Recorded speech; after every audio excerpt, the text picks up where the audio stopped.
In the last two episodes of A Higher Branch, I explained to you why you need to stop complaining and blaming and why you need to stop settling for mediocrity. In today's episode, I'm going to talk to you about why you need to stop worrying about things outside of your control, why you do it, why it's bad for you, and most importantly, what to do about it so you can stop doing it. I'm Sam McCool and welcome to A Higher Branch.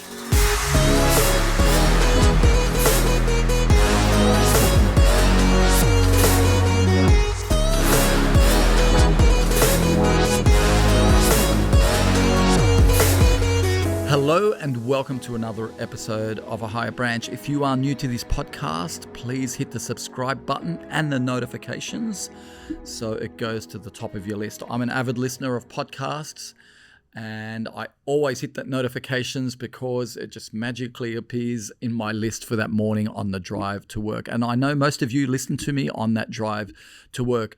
So if you are new, welcome. For those of you who are part of our community, welcome back. And I hope you continue with me on this journey. And we are getting hundreds of new listeners every week, which is inspiring me to keep going and producing content that is of value. And I hope it is of value. And if you are watching this on YouTube, please like, subscribe. And if you have a comment, if you have an idea, if you have a question, or if there's something that you really liked about this episode or can relate to, please give me a comment. So let's move on to today's episode, which is really, it's turned into part 3 of a series because I started this series with what you need to stop complaining, why you need to stop complaining, why you need to stop settling for mediocrity. And this third one that we all can fall into, and that is worrying about things outside of our control. And again, it has absolutely no purpose. We don't gain anything from worrying constantly. And I want to make the point that there is a difference between fear and worry. I respect fear because when I fear something, I go into risk assessment mode. Why am I fearing it? How can I avoid it? What action can I take? Worry, on the other hand, is chronic fear without taking action. So you're constantly lost in your head and you're worrying about things outside of your control that you can't change. And that's what I want to zone in on here because that is really destructive for your energy. It's destructive for your time. It's a time waster. Imagine instead of sitting there worrying about things outside of your control, you're sitting there actually thinking about the goals that you want to go after, the things that you need to do to realize those goals, or visualizing, the life of your dreams in the 8 areas of life. If you are new, the 8 areas of life is one of our frameworks that I designed from the age of 19 and one that I personally live by. And they are your health, number 1, love, family, work, friendship, learning, wealth, and charity that fill 8 fundamental human needs. And so that, for me, that's my roadmap to life. That's my North Star. But we often get caught in this loop where we are worrying about things in the 8 areas of life rather than using our creative imagination to visualize what we want and visualizing what our life will look like once we achieve it, because that is essentially your manifestation power. It's a superpower, and it goes to waste when you are using that superpower to worry about things outside of your control. What an absolute time waster. I'm going to give you some examples of what are the common things that people worry about when it comes to health. They worry about getting hurt. So when you tell someone, hey, let's go to the gym and work out, say, no, I worry about getting hurt. And so they're constantly worrying about that, or they're constantly worrying about illnesses. So of course, you need to take care of yourself. But what is your lens, right? Eating healthy should be because you love your body and you want to take care of your body. It shouldn't be because you're constantly worrying about getting diabetes or heart disease. So there is a difference because one of the laws of the universe is that you attract what you fear. If you're constantly worrying about those things that you don't want in your life, guess what you're going to get? You're going to get exactly what you worry about. In the area of love, constant worrying about losing your partner, work, it's losing your job, or worrying about meeting your targets, or worrying about being ridiculed, or worrying about you not being good enough. When it comes to family and friends, it's you worry about getting left out. When you worry about your constant learning, one of the 8 areas of life is learning for growth, where I tell you need to be always learning. You need to be always reading books, not just about work, but about health, about love, about, if you're a parent, about being a good parent, about wealth management. So learning is holistic. So when you're constantly worrying about you not being smart enough or not having the accessibility to learning, then you're really missing out on a very powerful area of your life, an area that can add tremendous value, an area that leads to your growth. What about wealth? Are you all constantly worrying about money? Constantly worrying about paying the rent or paying off your mortgage? As I said, I'm not talking about a healthy respect for fear. I'm not talking about you not focusing on your money and paying your rent or paying the mortgage or focusing on your health. It's your lens. What are you looking at it from an area of worry, where you feel helpless? Because worry is about helplessness, right?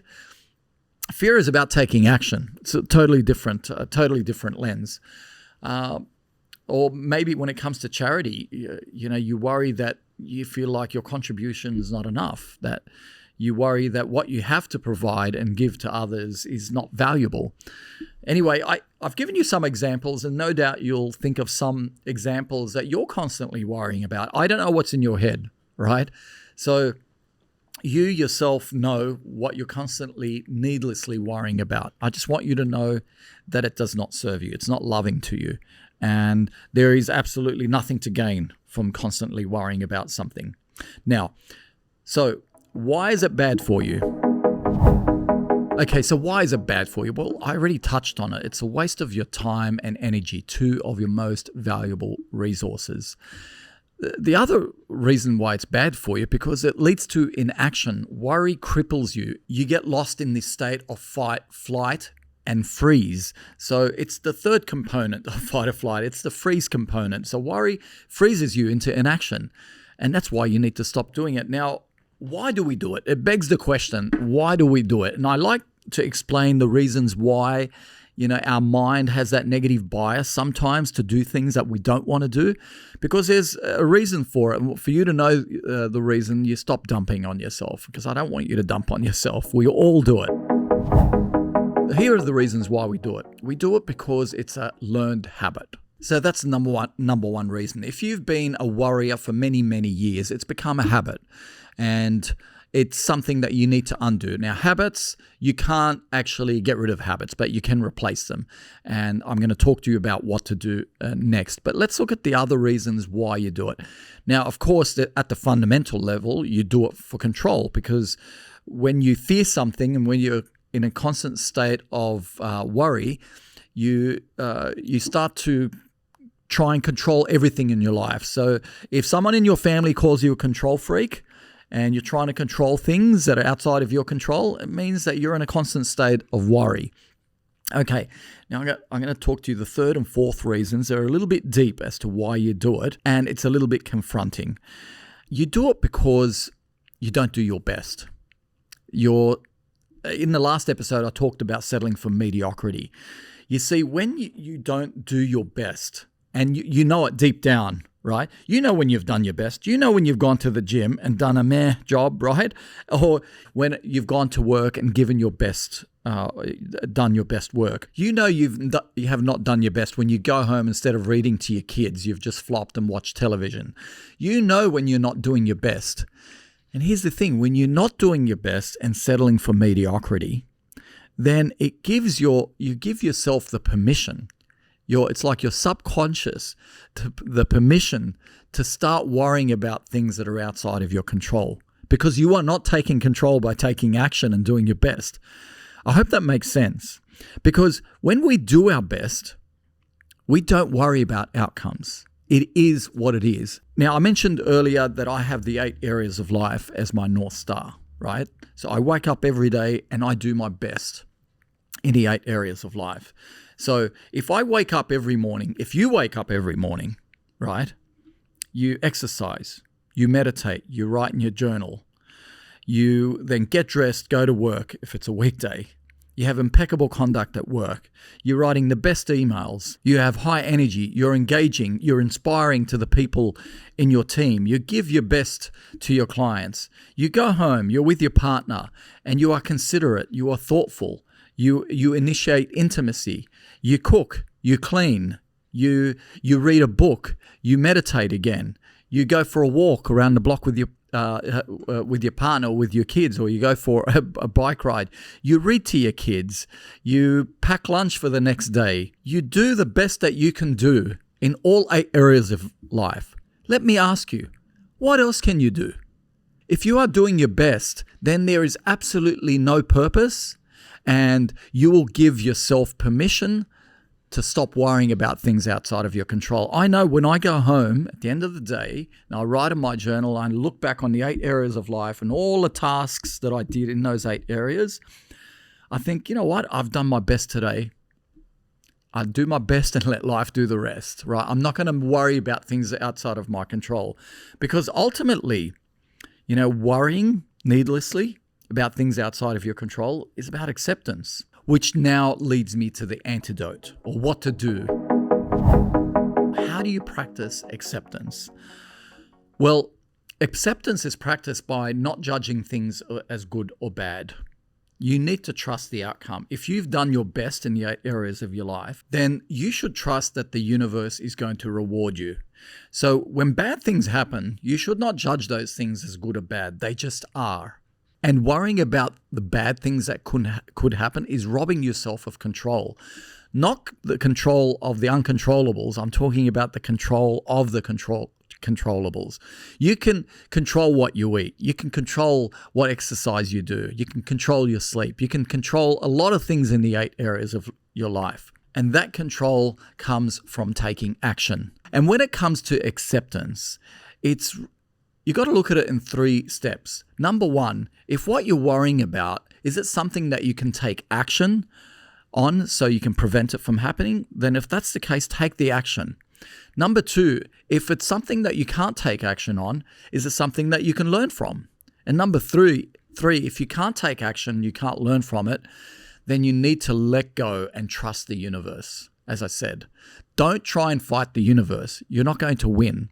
So by fighting the universe, you're robbing yourself of the 2 most essential resources that you have on this planet. We all have 24 hours in the day. By wasting your time worrying about things outside of your control, you're wasting time.